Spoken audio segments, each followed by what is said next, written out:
बिस्मिल्लाहिर्रहमानिर्रहीम। अस्सलाम वालेकुम व्यूअर्स, मैं हूं मोहम्मद नवाज़ एडवोकेट और आज हम बात करने जा रहे हैं सक्सेशन सर्टिफिकेट पे। सक्सेशन सर्टिफिकेट क्या चीज़ है, वो किस लिए ज़रूरी होता है और कहाँ से मिलता है, कैसे मिलता है, और जब ये मिल जाता है तो उसके बाद उस जिस शख्स को ये जारी होता है उसके पास क्या पावर्स आ जाती हैं। इन सब बातों पे आज हम डिस्कस करेंगे। तो चलिए शुरू करते हैं आज का टॉपिक।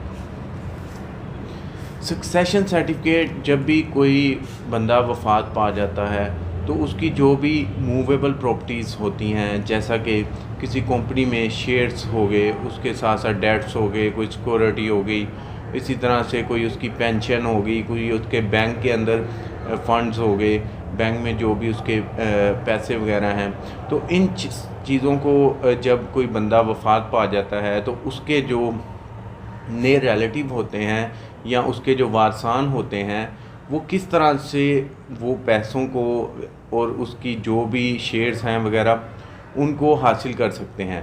तो उसके लिए उन्हें अदालत से एक सक्सेशन सर्टिफिकेट लेना पड़ता है, जिसे अदालत अपनी पूरी तस्दीक करने के बाद आया कि जो डिसीज़ है, जो मरने वाला बंदा है, उसके ही ये वारसान हैं, तो उसके बाद वो अदालत उन्हें जारी कर देती है।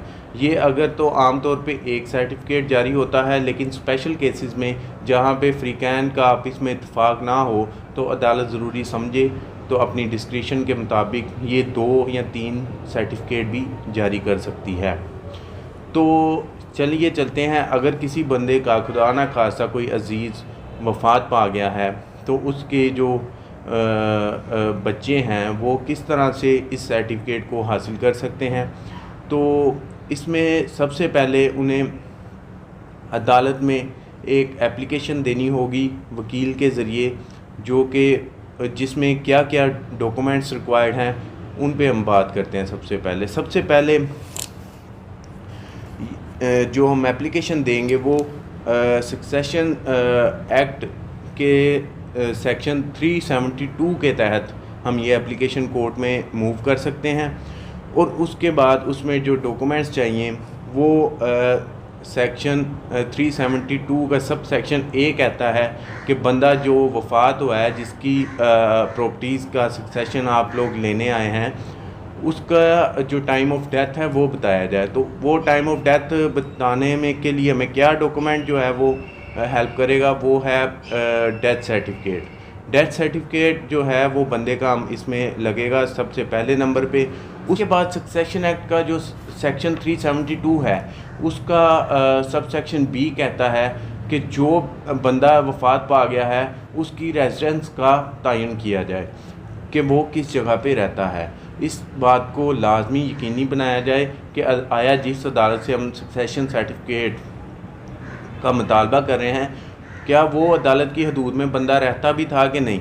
यानी कि बंदा फैसलाबाद में फ़ौत हुआ है तो आप लाहौर में उसका सक्सेशन सर्टिफिकेट अप्लाई नहीं कर सकते, उसके लिए आपको फैसलाबाद की ही अदालत में अप्लाई करना होगा। जुरिस्डिक्शन बहुत मैटर करती है। उसके बाद सब सेक्शन जो 372 सेक्शन का सब सेक्शन सी है वो क्या कहता है, वो कहता है कि जो भी सक्सेशन सर्टिफिकेट लेने के लिए आए हैं बंदे, यानी कि उसके डिसीज़ यानी कि मरने वाले के जो भी लवाहिकीन है, जो भी उसके नए रिलेटिव हैं, यानी कि बच्चों के साथ साथ उसके बहन भाई भी जो हैं या माँ बाप भी अगर मौजूद हैं, तो इन सब को भी उस केस के अंदर इंक्लूड किया जाए, पार्टी बनाया जाए। तो ये उसके बाद उन सब लोगों के नाम और एड्रेसेस भी चाहिए होंगे। तो इसके बाद सेक्शन जो इसके बाद 372 सेक्शन का सब सेक्शन डी कहता है कि जो बंदा आया है सक्सेशन सर्टिफिकेट लेने के लिए, कि वो अपना बताए कि वो किस बेस पे, किस बिहाफ पे वो सक्सेशन सर्टिफिकेट इस डिसीज़ का मांग रहा है। आया वो उसका बेटा है, आया वो उसका अकेला ही वारिस है, आया वो उसके जो दूसरे वारसान हैं उन्होंने उसे अटर्नी मुकर्रर किया है या नहीं किया। इन तमाम चीज़ों के मतलब सक्सेशन सर्टिफिकेट अपना जो है वो प्रूफ मांगता है। उसके बाद अदालत चाहती है कि उसे बताया जाए कि ये जो सर्टिफिकेट लेने आया है बंदा, पहले तो कभी इसने अप्लाई नहीं किया सर्टिफिकेट लिए, अगर किया है तो उसमें क्या रुकावट इसे पेश आई थी कि इसे जारी नहीं हुआ। तो ये सब चीज़ें अदालत जो है रिक्वायर करती है। इसके साथ साथ जो भी डेट्स हैं, सिक्योरिटीज़ हैं, जो भी फंड्स हैं बैंक में मौजूद हैं, कोई भी मूवेबल प्रॉपर्टी जो है वो डिसीज़ की, मरने वाले की, जो भी है शेयर्स हैं किसी कंपनी में या उसे कोई पेंशन वगैरह आती है, वो सब चीज़ें जो हैं वो उन कंपनीज़ के एक लेटर के साथ अदालत में जमा करवाई जाएंगी और प्रूफ दिया जाएगा कि ये फ़ंड हमारे बैंक में है। अगर बैंक में है तो बैंक स्टेटमेंट लगेगी।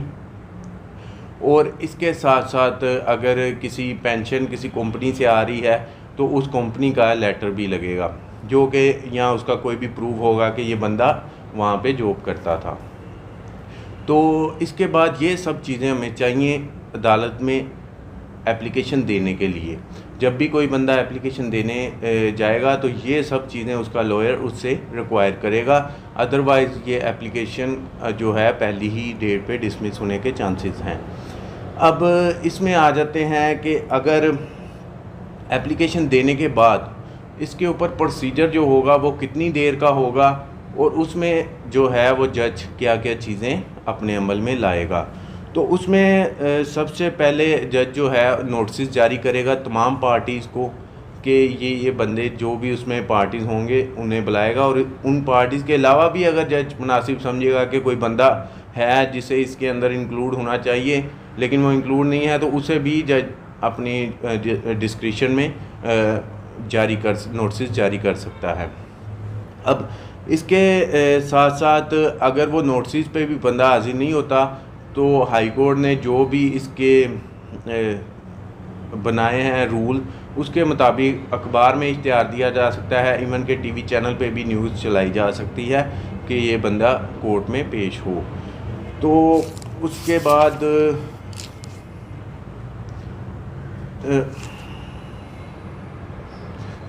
बाद जज जो है वो एविडेंस का मुतालबा करेगा। उसके बाद ऑनरेबल कोर्ट ने इस चीज़ को भी यकीनी बनाना है कि ये जो पिटीशन आई है हमारे पास, आया इसमें कोई किसी किस्म की धोखाधड़ी तो नहीं है, कोई फ्रॉड तो नहीं है, इसमें जो भी लिखा गया है हक़ और सच पे मबनी है। क्या इसमें अगर उसके अंदर कोर्ट समझे कि इसमें कोई झूठ है, कोई झूठा बयान लिखा हुआ है, तो कोर्ट पाकिस्तान पैनल कोड के सेक्शन 198 के तहत जो है बंदे के ख़िलाफ़ ताज़ीराती कार्रवाई कर सकती है और उसे सज़ा भी हो सकती है झूठा मुकदमा कोर्ट में लेके जाने के जुर्म में। तो इसमें जब भी आप किसी सक्सेशन सर्टिफिकेट लेने के लिए कोर्ट का रुख करें तो जो भी सच्ची बात है वो ही बताएं, अदरवाइज़ आपको इसमें सज़ा भी हो सकती है अगर आप कोई झूठ बोलेंगे तो इसमें इसके बाद ऑनरेबल कोर्ट जब सारी एविडेंस हो जाती है कोर्ट में, तो उसके बाद कोर्ट अगर फ़रीक़ैन के दरमियान इत्तफ़ाक़ हो तो एक ही सक्सेशन सर्टिफिकेट जारी कर देती हैं। अगर इत्तफ़ाक़ ना हो तो फिर 2 सर्टिफिकेट या 3 या जितने भी फ़रीक़ैन हों उनके मुताबिक, उनके हिस्से के मुताबिक जो है जारी कर देती है और अपनी जजमेंट में भी बता देती है। तो इसके बाद जब आपके पास सक्सेशन सर्टिफिकेट कोर्ट से आप हासिल कर लेते हैं और जिस बंदे को सक्सेशन सर्टिफिकेट मिल जाता है तो उसके पास क्या पावर्स आ जाती हैं, इस पे आ जाते हैं। तो जो सक्सेशन सर्टिफिकेट है वो आपको पावर देता है कि आप डिसीज़ बंदे की, जो कि बंदा वफ़ात पा गया है, अगर वो आपका वालिद है या वालदा है या आपका कोई भी करीबी रिश्तेदार है जिसका भी आपने कोर्ट से सक्सेशन सर्टिफिकेट हासिल किया है, तो इसमें आप उसके तमाम डेट्स, उसकी सिक्योरिटीज़, उसके बैंक में पड़े मौजूद पैसे आप वो कोर्ट की सक्सेशन सर्टिफिकेट दिखा के उसके मालिक बन सकते हैं। तो इसमें मैं एक चीज़ आपको और बता दूं कि इसमें टाइम कितना लगता है। इसमें जब आप कोर्ट में पिटीशन दे देते हैं, ज़ाहिरी बात है कोर्ट फ्री तो है नहीं है, बहुत ज़्यादा रश है केसेस का, तो जिस वजह से आपको 2 से 2.5 माह का वक़्त लग सकता है ये सक्सेशन सर्टिफिकेट हासिल करने में। तो मज़ीद अगर आपका किसी किस्म का कोई सवाल है तो आप मुझसे कमेंट सेक्शन में पूछ सकते हैं। आप मुझसे पर्सनली रब्ता करना चाहें तो डिस्क्रिप्शन में मेरी इंस्टा आईडी मौजूद है, आप वहाँ पे मुझे इंस्टा पे मैसेज कर सकते हैं। अपना और अपने दोस्तों का ख्याल रखिए। मुझे मोहम्मद नवाज़ को अपनी दुआओं में इजाज़त दीजिए। अल्लाह हाफिज़।